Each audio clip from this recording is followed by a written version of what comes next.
It's time for Travel Thursday, like I said, and we speak about a variety of places to visit on this program. We've spoken about various countries, and unfortunately, before I speak to my guest, I have the most basic understanding of these places. So, the place that we're talking about today is Mexico, and most of what I know about this place has to do with the food, but I'm sure my guest is going to tell me a lot more. Anindita Chatterjee, the founder of Travel Chatter, is joining in. Thank you so much for joining in. And I'm hoping that you're going to be educating me and my viewers a lot more about Mexico. I asked you to choose a place and you chose Mexico. Why? Okay, firstly, hi Alex. Thank you so much for inviting me. It's an absolute honor. And for all of those watching, hi, I'm known as Travel Chatter and I'm super passionate about traveling. My adventures have taken me to 72 countries. And out of all the 72 countries that I've been to, Mexico in particular is very special for me because I was in Mexico last year for my baby moon when I was 7 months pregnant. Why did I choose Mexico? Well, I think Mexico as a country has everything to offer that a traveler can ever dream of. It has fabulous beaches, ancient ruins, vibrant cities, dynamic nightlife, mouth-watering cuisine, UNESCO World Heritage Sites, mind-blowing cenotes, and I'm going to talk more about cenotes later. But yeah, I think it's a perfect mix of everything, and all of this comes at a very, very reasonable price. So yeah, Mexico was the perfect place for me to celebrate my pregnancy, and hence I set out to tick off yet another dream destination last year. Could do that at 7 months pregnant. I'm sure that I can do it at any point of time.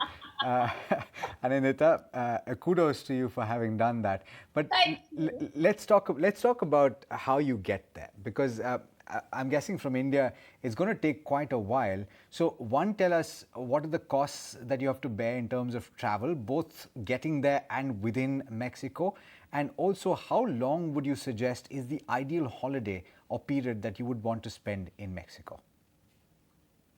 Getting to Mexico is a very long flight, firstly, because you either have to go via Europe or via US.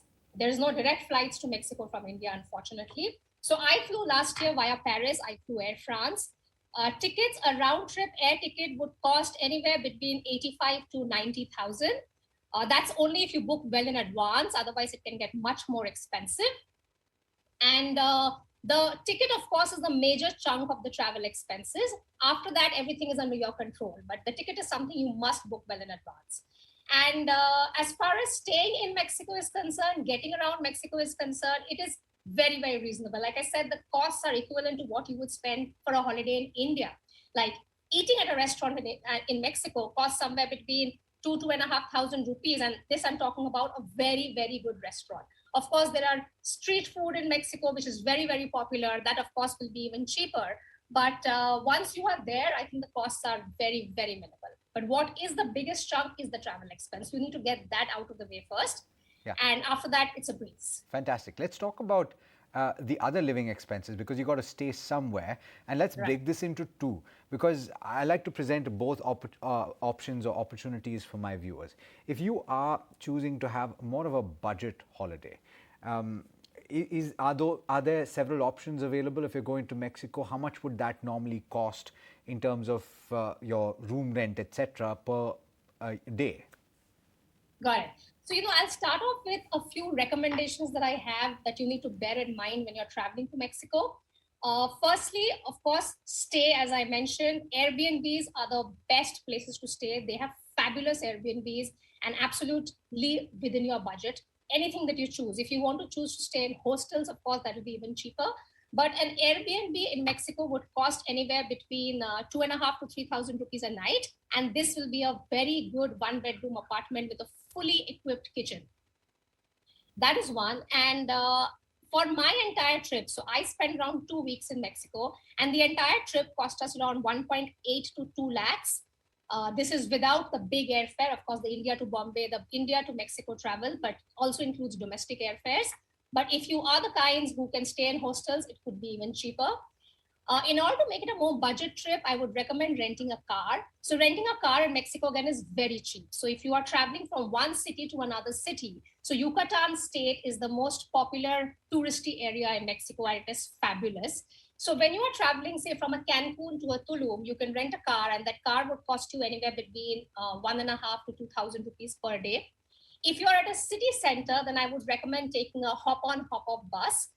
There's this company called Turi Bus, and they are really, really good. It costs 700 to 800 rupees a day, and you can see entire Mexico City at your own pace.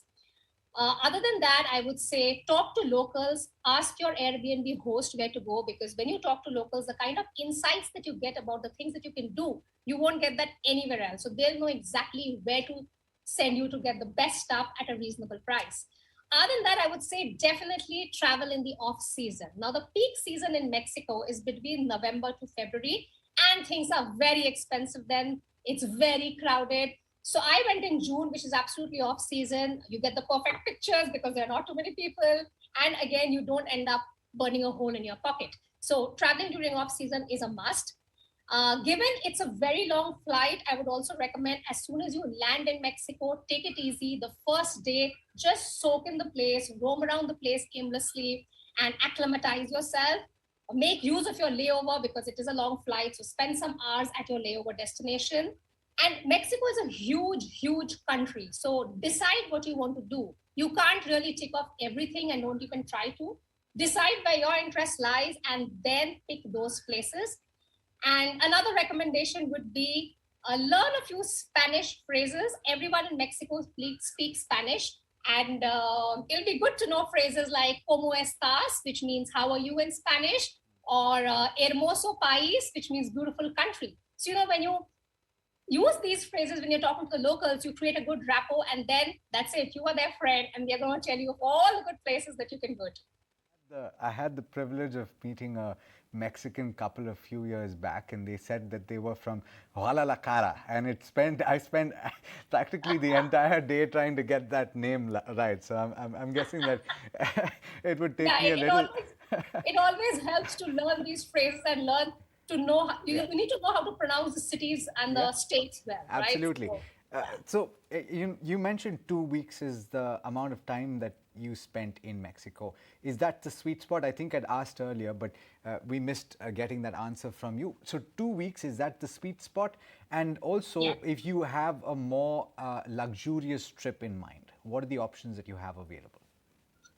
So 2 weeks, I think, is good enough. Now, like I said, Mexico is huge. There is a West Coast and there is the East Coast.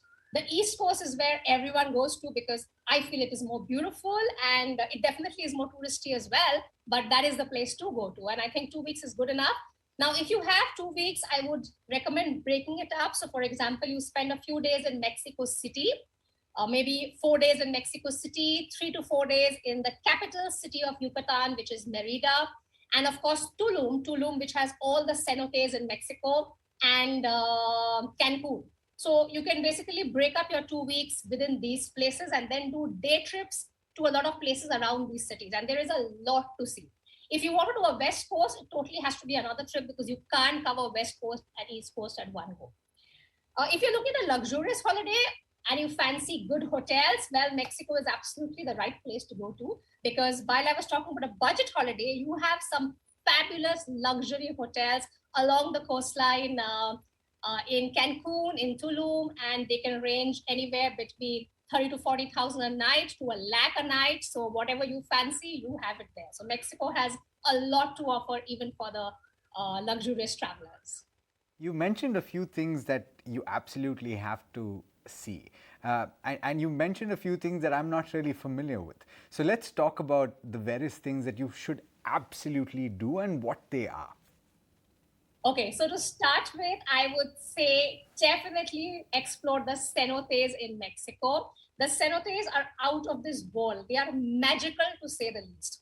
So let me just explain to you what a cenote is. A cenote is basically a natural sinkhole or an underground swimming cave in Mexico. So imagine a cave. The roof of the cave has either partially collapsed or completely collapsed. So what is exposed is underground clear water where you can swim. And it is phenomenal.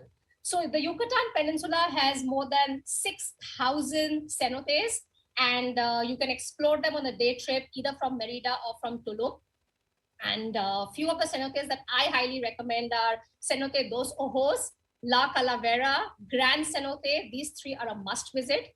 Now, again, I should mention that a lot of these cenotes have free entry and a lot of them you have to pay. So if you are paying, you would be spending somewhere around 1.5 to 2,000 rupees to enter these cenotes, and you can spend the entire day there. There's like a lot to do. You just don't get bored of being inside these cenotes.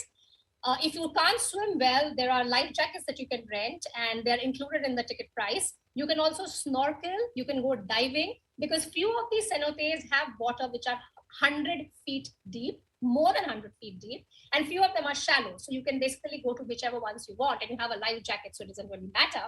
But yes, cenotes are like a must visit in Mexico.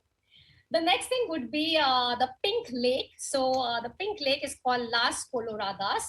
It is, you know, when you see pictures of the Pink Lake on Instagram or anywhere on social media, you tell yourself, oh, I'm sure it's all going to be this pink. You know, I'm sure the picture is edited, or when I go there, it's all going to be this good. But trust me, when you go there, it's as pink can be. It's like a blush pink lake. Now, why is it pink? Around the Pink Lake, there are a lot of these salt factories, and they deposit the residue inside these lakes. And there are red algae, plankton, and brine shrimp that thrive in this salty environment. And hence, those algae give that pink color to the lake. It is a sight to behold. It is just stunning, absolutely stunning. So you can do again a day trip to this Pink Lake from any of the cities that I mentioned. Now, along with the Pink Lake, you can also go to a lagoon called as Rio Lagaratos. Now, this takes you on a boat trip into the lagoon. There are almost 300 species of birds. There are crocodiles, like we saw so many crocodiles. And then they take you to a place where there are thousands of flamingos, and it is beautiful. After that, they take you to a beach at the lagoon where you can have a mud bath. So it's a natural Mayan mud bath. The mud there, the clay, is very rich in minerals. It's got sulfur, it's got seaweed, and it's got nutrients, and it's a natural hydrator and exfoliator for your skin. So you have a mud bath, then go to the lagoon and take a bath and wash it off. So it's a brilliant experience, and this entire day trip will cost you somewhere around 6 to 6,500 rupees per person if you're starting from Merida. Fantastic. I think you've named so many things that I would personally love to do. Maybe I will find my Mexican friends when I go there, visit Guadalajara, because that's the one place I know about. But you've told me about a few more that I can put on my list. Thank you so much for joining us. And definitely go to Merida City. Merida City is beautiful. Definitely. And of course, the cuisine is to die for. Absolutely. I saw some of those pictures. I'm going to go and try and get myself some guacamole after the show. But